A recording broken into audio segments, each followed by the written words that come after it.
Vamos a iniciar esta siguiente clase con la parte del sistema nervioso.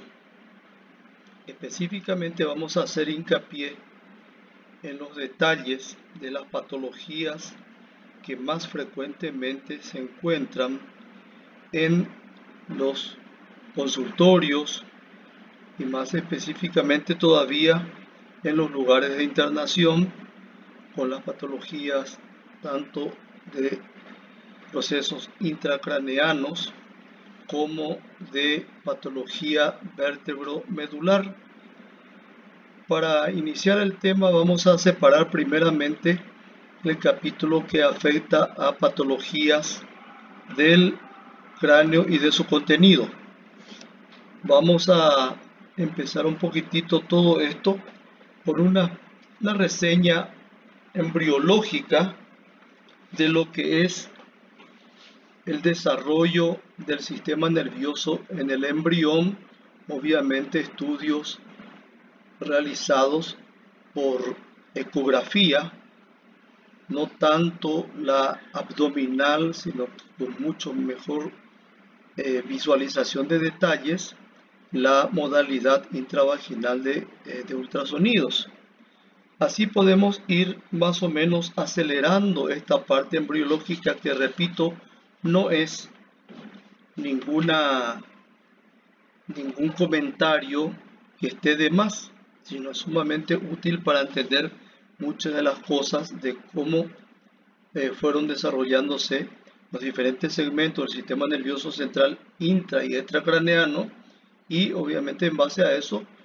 vamos a poder ubicar patologías que puedan asentar en estos dos segmentos. Decíamos hace un rato que íbamos a separar todo lo relacionado con cráneo y su contenido y sus patologías, y posteriormente hablaremos de lo que se refiere a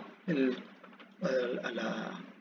estructura anatómica vértebro-medular y las patologías que pueden asentar en este segundo segmento, digamos así, en esta segunda división del estudio del sistema nervioso. Sobre el tema de la embriología, podemos comentar que entre la quinta y sexta semana de gestación, a contar desde el primer día postmenstrual, vamos a ver que ya está como primera estructura visualizable por ecografía el área cardíaca, con una frecuencia de latido que más o menos oscila entre 130 y 160 latidos minuto. A final de la sexta semana, principios de la séptima, siempre a partir de la fecha postmenstrual, se visualiza el tubo neural, es decir, ya con la ubicación de esta estructura se puede ya confirmar cuál va a ser la parte dorsal del embrión, cuál es la parte ventral del embrión. Aún no le tenemos definido al extremo cefálico con detalles anatómicos visualizables por eco que nos hablen de cuál va a ser el polo cefálico de este embrión. Pero de todas maneras, entre la sexta y séptima semana se visualiza el tubo neural,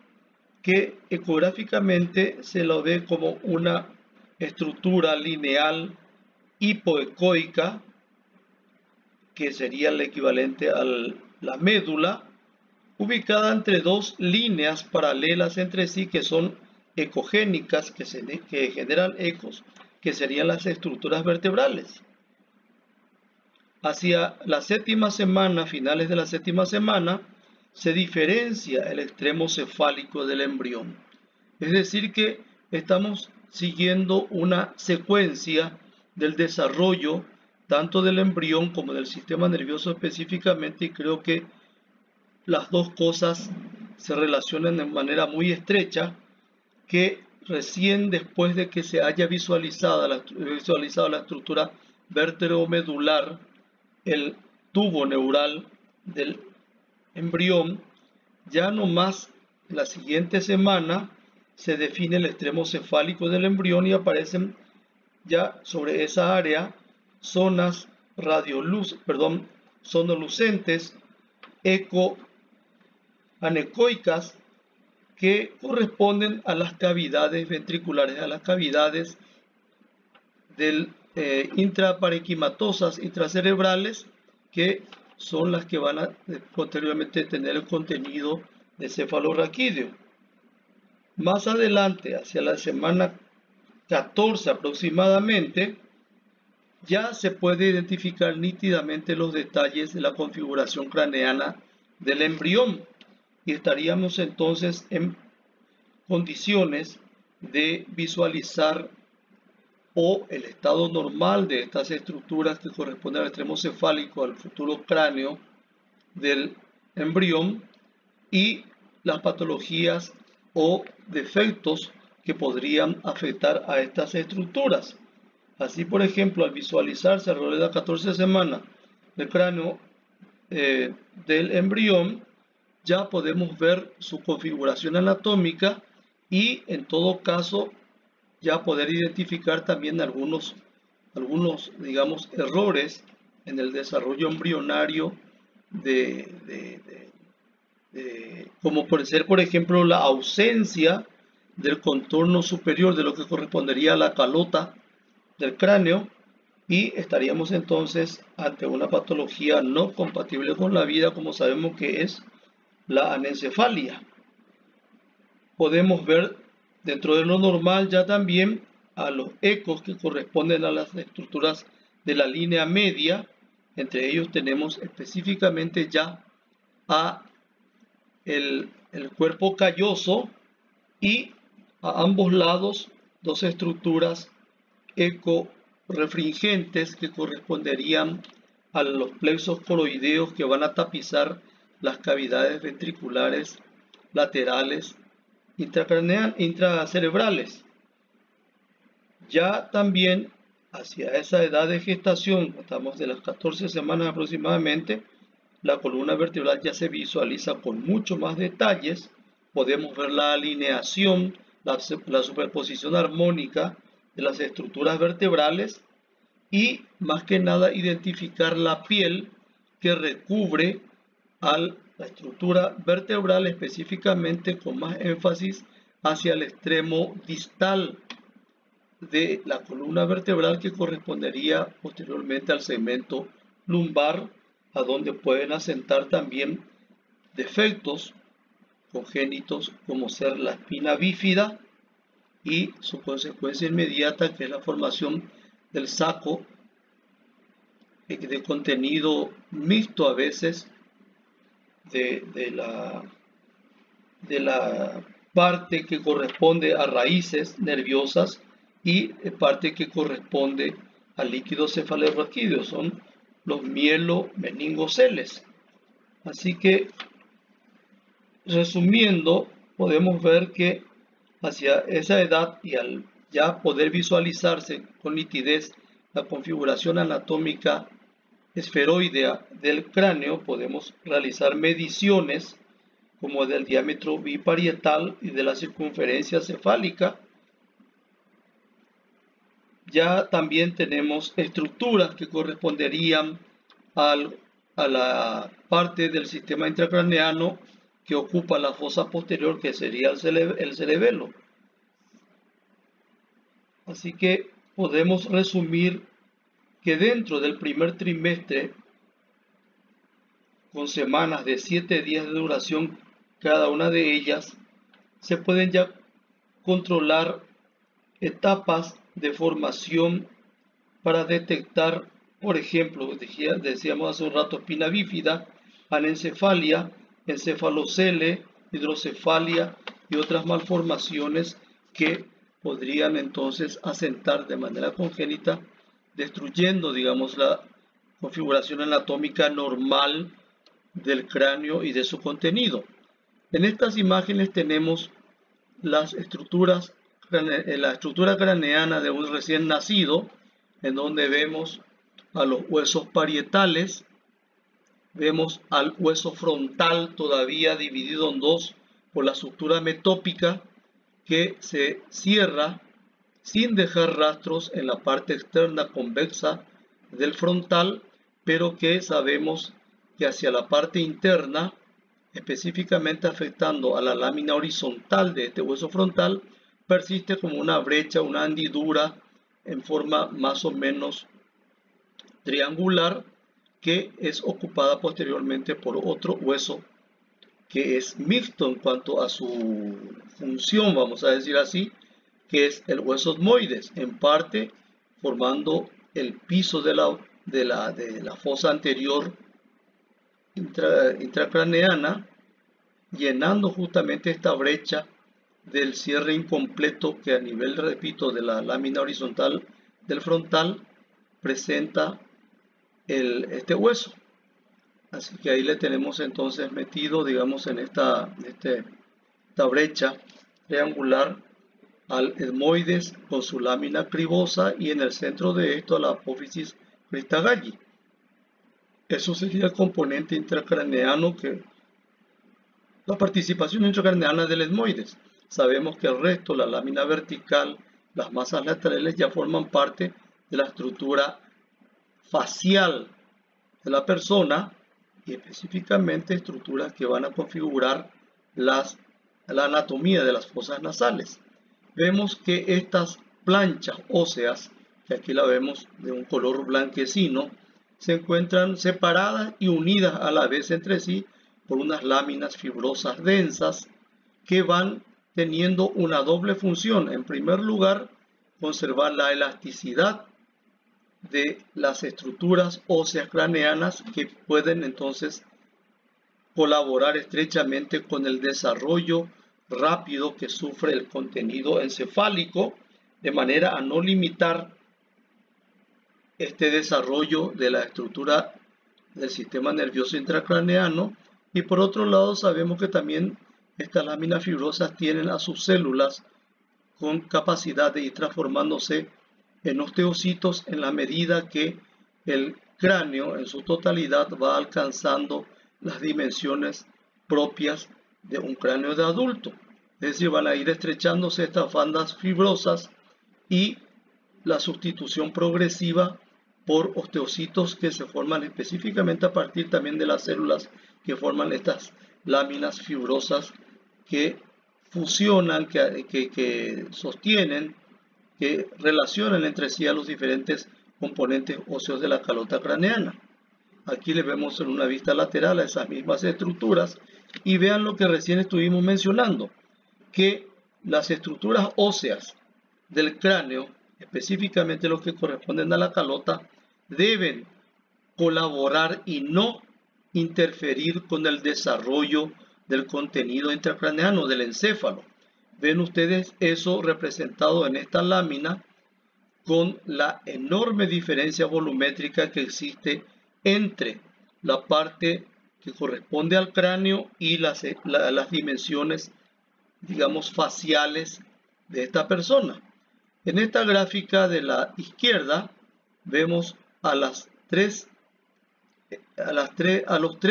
pisos, digamos así, a los tres compartimientos en que se divide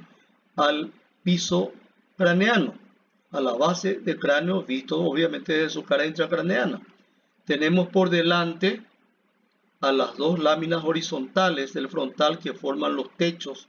de las cavidades orbitarias. Decíamos que entre una lámina y otra, derecha e izquierda, persiste la sutura metópica no fusionando estas dos mitades en forma completa, y esa brecha es ocupada por la lámina cribosa del etmoides. El borde posterior de esta fosa anterior está delimitada por las alas menores del esfenoides, y se presenta allí a continuación la segunda, digamos, depresión de la base del cráneo, que constituye la llamada fosa media, y básicamente y mayoritariamente su piso está configurado por las alas mayores del esfenoides, que hacia atrás se fusionan con la cara superior de los peñascos. El borde posterior-superior de los peñascos configuran el límite de la fosa intracraneana posterior, formada en mayoría por el hueso occipital, y en cuyo centro figura la estructura que conocemos como el agujero occipital. Y por delante, inmediatamente por delante del agujero occipital, le tenemos al cuerpo del esfenoides, que presenta en su cara superior a la excavación llamada llamada silla turca del esfenoides, con sus clinoides anteriores y posteriores que la delimitan. Vamos a avanzar un poquitito más sobre este tema. Tenemos imágenes, todas estas imágenes van a pasar a formar parte de lo que ustedes van a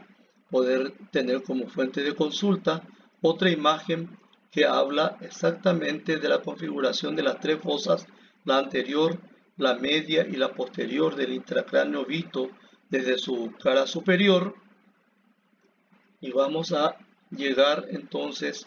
a una estructura que sí tiene mucha trascendencia, específicamente para lo que mencionamos al principio de las patologías, o de una de las variantes de patologías que más frecuentemente se visualizan en el consultorio o en salas de internación. Esta imagen es muy útil también, aprovechando que la encontramos acá. Vamos a ver un poquitito que en este corte sagital del cráneo, partiendo al cráneo y cara en dos mitades, derecha e izquierda, iguales entre sí, a través de la sutura interparietal o sagital, vemos la configuración de los trayectos vasculares arteriales que graban sus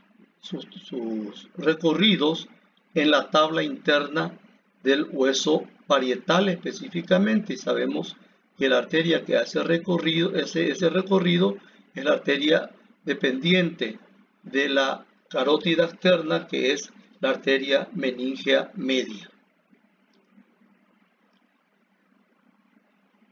Vemos que la otra estructura que sí tiene mucha trascendencia para lo que vamos a tratar con algo más de detención es lo que corresponde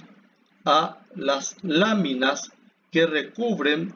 al encéfalo, las meninges. Esto sí tiene trascendencia. Sabemos que básicamente las meninges constan de tres capas. Una, la más resistente, opalescente, es decir, que no deja ver a su través detalles muy definidos del contenido que se encuentra por debajo de esta lámina, y a la que llamamos dura madre. Está en contacto íntimo con la tabla interna de la calota y con las estructuras de la base del cráneo. El comportamiento de esta lámina dural la vamos a ver enseguida, específicamente en su relación con los huesos de la calota y con las suturas que, digamos, unen a los diferentes huesos que configuran la calota craneana. La capa media, la aracnoide, sabemos que es la capa vascular y que deja un espacio virtual entre la cara profunda, digamos, de la dura madre, y la cara superficial sería de la aracnoides, es el espacio subdural. La lámina más profunda en contacto directo con la superficie externa del encéfalo es la pía madre. Esta es una lámina muy delgada que va a ir recorriendo, digamos, todos los accidentes de superficie que tiene el cerebro en lo que se refiere a los surcos y circunvoluciones, de manera tal que podamos entonces ver que existen comportamientos diferentes entre estas tres capas o láminas meningeas. La dura madre, decíamos, vamos a establecerle dos caras a esta lámina, de una manera de entendernos mejor en la aplicación. La cara externa o superficial en contacto con la tabla interna de los huesos de la calota y de la base del cráneo. El comportamiento de esta lámina dural, la dura madre, es la siguiente. A nivel de la base del cráneo, obviamente mirado desde el intracráneo, se constituye en el equivalente al periósteo de los huesos que configuran la base. En lo que se refiere a su comportamiento en la calota craneana, tiene una adherencia firme, bastante firme, con las suturas que unen a los diferentes huesos de la calota craneana, permaneciendo en estrecho contacto, pero en total independencia con la tabla interna de esos huesos que se encuentran entre una sutura ósea y la siguiente. Este detalle es importante recordar porque en ese caso vamos a poder ver que pueden limitarse colecciones hemáticas en estos espacios intersuturales que no permiten que esa colección hemática, en este caso sería eso, pueda pasar más allá de las adherencias de la dura madre con las suturas. Vemos también por otro lado que la cara profunda de la dura madre contacta con la cara externa de la segunda capa, que es la aracnoide, pero mantiene una independencia completa con esta segunda lámina. Sabemos que la aracnoide es la capa vascular con unos trayectos arteriovenosos muy importantes, encargados obviamente de la vascularización de la parte externa, serían de la corteza cerebral y quizás una parte más superficial de la sustancia blanca, y que deja entonces un contacto estrecho pero totalmente independiente con la cara interna o profunda de la dura madre. Y finalmente le tenemos a la tercera capa, que es la pía madre, y esta, decíamos, en contacto estrecho con la superficie encefálica se comporta recorriendo absolutamente todos los accidentes anatómicos de superficie, es decir, los surcos y las circunvoluciones encefálicas están cubiertas en su totalidad por esta tercera capa, la más profunda, que es la pía madre. La separación entre la pía madre y la estructura encefálica propiamente dicha es prácticamente imposible. ¿Por qué? Porque la adherencia y el recorrido en profundidad de estos accidentes anatómicos de superficie encefálica hacen que cuando se le quiere separar a la pía madre de la superficie cerebral se produzcan desgarros de la materia gris de esta estructura encefálica. Así que con esto vamos a ir viendo entonces que entre la segunda capa, la aracnoides, y la pía madre existe otro espacio virtual, y que este espacio virtual, más que nada, por más de que mantengan una relación de vecindad muy estrecha, se debe al comportamiento diferente que tienen las dos primeras capas, la dura madre y la aracnoides, pasando, digamos, en puente por encima de absolutamente todos los accidentes de superficie del encéfalo, de los surcos y de las circunvoluciones, mientras que el aracnoides recorre la profundidad de los surcos y vuelve a aflorar otra vez en las circunvoluciones para volver a introducirse en la profundidad del siguiente surco. En esta lámina tenemos algo que más o menos nos ubica en esos detalles que recién mencionamos. Tenemos el cuero cabelludo, el hueso craneano, en azul a la dura madre, en un gris a la aracnoides y en un gris más o menos parecido también a la pía madre. Pero vemos que la dura y la aracnoides pasan, decíamos, en puente sin introducirse en la profundidad de los surcos y cisuras de la superficie encefálica, mientras que la pía madre la vemos ahí recorriendo en profundidad todos esos accidentes de superficie encefálica. Y entonces vamos a ir viendo que se determinan espacios virtuales entre estas tres láminas. Por fuera de la dura madre ya estaría el hueso, entonces vamos a tener el espacio, digamos, extra o peridural, decíamos, delimitado en segmentos, en bolsas, vamos a llamarlo así, por la adherencia de esta dura madre con las suturas de los huesos del cráneo. En vecindad estrecha, pero en total independencia, le tenemos a la segunda capa, que es la aracnoides, y en este espacio entre la cara profunda de la dura y la superficial, digamos, de la aracnoides, un segundo espacio que vamos a conocer como el espacio subdural, por debajo de la dura madre. La aracnoides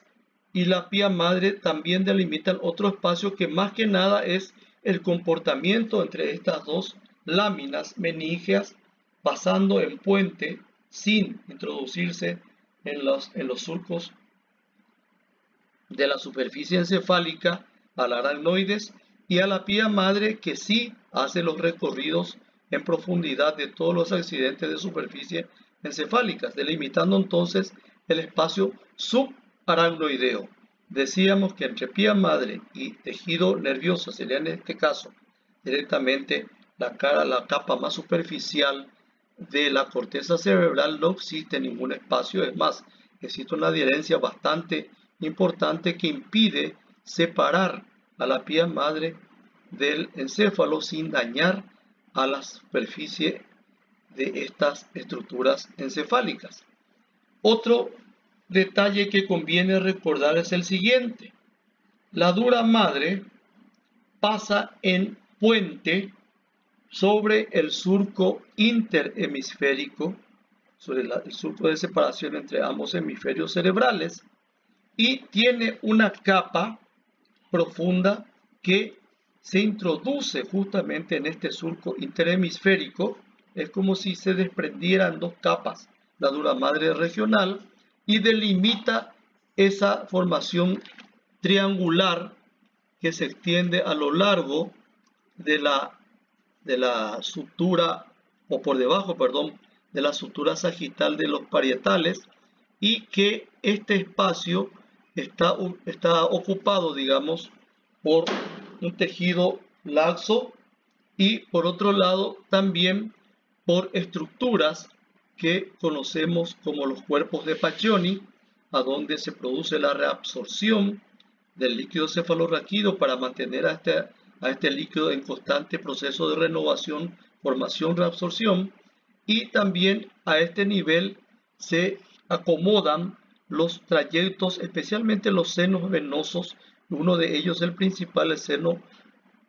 seno sagital. Así que este es un espacio que está delimitado en sus dos perfiles por la dura madre, y el techo también por la dura madre, que entonces forma este espacio ubicado en el surco interhemisférico, la parte superior del surco interhemisférico.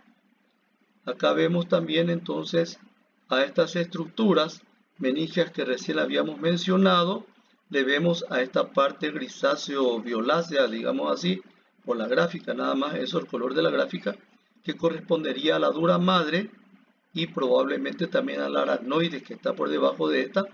y que no permite, ven ustedes, no permite ver detalles claros de los accidentes de superficie del encéfalo. ¿Por qué? Por el grosor, la resistencia, el carácter fibroso denso que tiene esta lámina dural. Probablemente en estas estructuras